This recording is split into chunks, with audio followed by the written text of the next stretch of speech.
Fala aí, galera do primeiro ano. Vamos agora fazer o PET volume 2, tá? Isso aqui é a matéria do PET volume 2 da semana 1 pro primeiro ano, beleza? Assiste esse vídeo aqui de conteúdo de matéria para depois ir pro vídeo de atividades, beleza? Tenta assistir esse vídeo, você vai entender tudo para conseguir fazer as atividades. Vamos lá, presta atenção aí, valeu!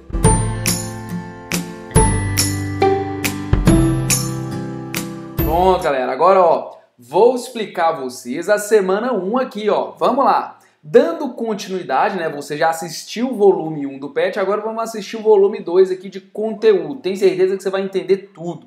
Então, vamos lá. Inicialmente, vocês vão ver que essa apostila que eu peguei aqui foi a primeira versão do primeiro ano. Então, ainda tem alguns errinhos, eu acredito que o pessoal vai ajustar lá. Mas não tem problema. Aqui do lado eu vou ensinar vocês, eu já vou ensinar direitinho, vai com as correções tudo bonitinho. Beleza? Então, olha só. Quando a gente fala aqui de estudar os movimentos, a primeira coisa que a gente pergunta é, beleza, então tá bom. Quando eu estudo os movimentos, eu preciso saber, peraí, quais os tipos de movimento que existem? Então, quando eu falo de movimento, gente, para um corpo ter movimento, eu tenho uma variação da posição em relação ao tempo, né? A posição mudou em relação ao tempo, em relação a algum referencial. Aí a primeira pergunta que nós precisamos responder é, o que é MU e o que é MRU? Gente, MU é movimento uniforme. Movimento uniforme é aquele movimento que mantém a velocidade constante, a mesma velocidade sempre. É como se você estivesse no carro, olhar 100 km por hora a vida toda. Então é movimento uniforme, velocidade constante. Movimento retilíneo uniforme é um movimento uniforme em linha reta, tá bom? Ou seja, movimento retilíneo uniforme é o mais simples de todos, é aquele que a gente começa. Por isso que você aprende ele primeiro, porque ele é o mais simples, tá bom? Você vai ver que, vai entender tudo. Então, descendo aqui, semana 1, vamos lá. Vocês vão ver aqui, começa falando do movimento uniforme, tá? E falando especificamente do movimento retilíneo uniforme aqui, retilíneo uniforme, tá bom? Então tá bom, movimento uniforme, movimento retilíneo uniforme é aquele que tem a velocidade constante, tá bom? Você tá viajando lá no carro, o velocímetro travadão lá na mesma velocidade sempre. E aí, a segunda pergunta, quais os tipos do movimento retilíneo uniforme? Existem dois tipos na classificação do movimento retilíneo uniforme. Basicamente é o seguinte, ou você está indo, ou você está voltando. Não tem outra opção, não. Se você está em movimento, ou você está indo, ou você está voltando, né, velho? Então, movimento de ida, sua posição aumenta. Você tem um progresso. O progresso na vida é progressivo. Se o movimento é de volta, né? Você está no movimento retrógrado ou regressivo, igual ele chamou aqui na apostilinha de vocês aí. Então, como que a gente classifica? Se o movimento tem velocidade positiva, nós chamamos este movimento de progressivo, progressivo. Observem que eu falei positivo para a direita. É uma convenção que normalmente a gente usa, tá? A gente usa aquela mesma convenção na matemática. Para a direita positivo, para a esquerda negativo, tá? Nos gráficos, tá bom? Então, quando a velocidade for para a esquerda, ela vai ser negativa. E a gente chama esse movimento de retrógrado ou regressivo. Tá bom? Retrógrado ou regressivo, movimento de volta. Tá? E observem comigo, se você está no movimento de ida, sua posição vai aumentar. Velocidade positiva, a posição aumenta. Velocidade negativa, a posição diminui, porque você está voltando, tá bom? Aí, dando sequência aqui na nossa apostila, né? Ele entra na função horária da posição. Gente, primeiro, muita gente fala assim, Hugo, o que é uma função horária? O que é uma função temporal? Brother, função horária, função temporal é aquilo que depende do tempo, tá bom? Por exemplo, nesta função aqui, S é igual a SO mais V vezes T. Essa interrogação aqui é um vezes, tá bom? A pessoa que digitou deve ter errado lá na hora de digitar. S é igual a SO mais V vezes T, tá? O que é isso? Gente, isso é uma função que depende do tempo. À medida que o tempo passa, a posição aumenta ou diminui. Por isso que a gente chama de função horária da posição. Você tem a posição do corpo em função do tempo.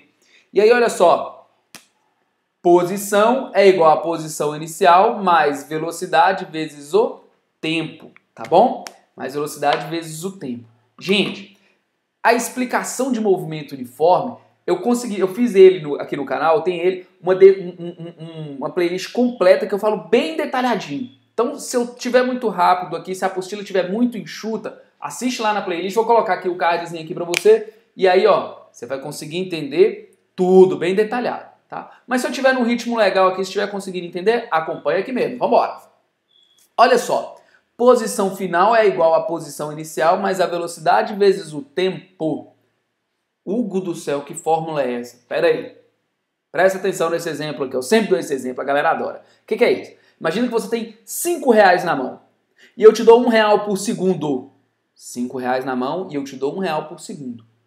Depois de 10 segundos, se eu te dou R$1 por segundo, quantos reais você tem na mão? Pera aí. Você tinha 5. Eu te dou R$1 por segundo. Depois de 10 segundos, você recebeu 10. Com os 5 que você tinha, 15. Meu irmão, posição é a mesma coisa, velho. Se você estava com a posição 5 e eu te dou 1 metro a cada segundo, depois de 10 segundos, em qual posição você está? 5 que você tinha, mais 10 que você ganhou. 15 metros. Então, a relação da fórmula da posição para o movimento retilíneo uniforme é o que você tinha mais o que você ganhou.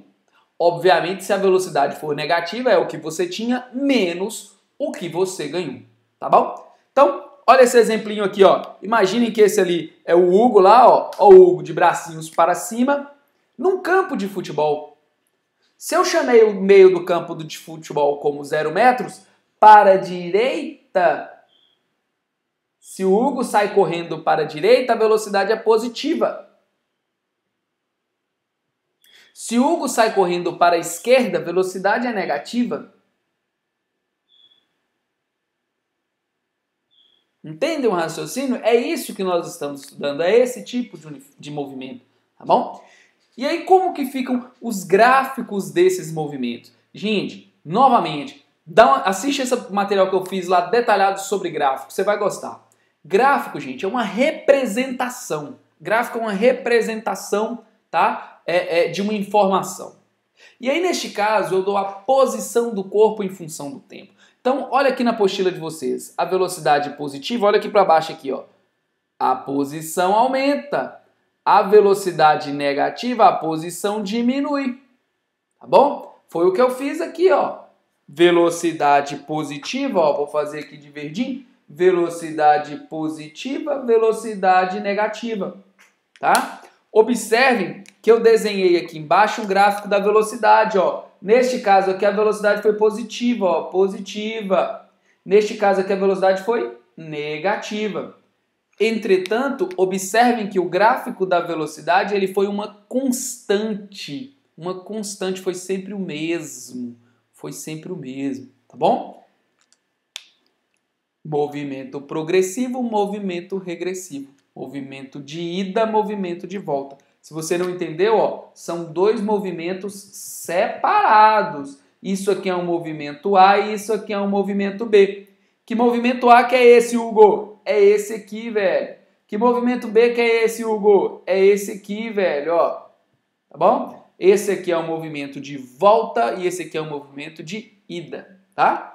E por fim, qual que é a fórmula da velocidade? A velocidade é ΔS sobre ΔT. Nós já falamos sobre isso. ΔS sobre ΔT. Tá bom? Que é assim que a gente calcula. Tanto é que na apostila de vocês, ele colocou um exemplo. Olha esse gráfico. Neste gráfico, ele parte da posição quando ele estava no 0, 100 km. E na posição 4 horas, 500 km. Tá bom? Aí o que acontece? Queremos calcular a velocidade desse corpo. Gente, toda vez que na questão tiver um gráfico, olha o que esse gráfico te fala. Ele te fala posição por tempo. Então vamos lá. Posição por tempo. Velocidade, nós acabamos de ver que é ΔS sobre ΔT. Qual que foi o ΔS, gente? Se ele saiu do 100 e foi para o 500, o ΔS, 500 menos 100, final menos inicial. E o ΔT? Final menos inicial, ou seja, 4 menos 0. Vai ficar 500 menos 100, 400, dividido por 4, 100. Ou seja, 100 km por hora é a velocidade deste corpo ali. E como que fica a equação horária, a função horária da posição deste exemplo? S é igual a SO mais V vezes T. Então, posição final é a posição inicial, que valia 100, mais a velocidade, que vale 100, vezes o tempo. Essa é a função horária desse corpo. Tá bom? Gente, se ainda ficou alguma dúvida, tá? Se eu falei muito rápido aqui, assiste a playlist do curso de Física que eu estou montando lá no canal. Eu vou botar aqui de novo a descrição, o cardzinho para você. Por que eu estou fazendo isso? Porque lá eu fiz bem detalhado, fui bem detalhista mesmo, tá bom? Sugiro que assista. Caso você já se sinta seguro aqui, já quer partir para os exercícios, vamos lá! Vou subir o vídeo de exercício logo, beleza? Então, valeu galera, um grande abraço, até o próximo vídeo. Falou!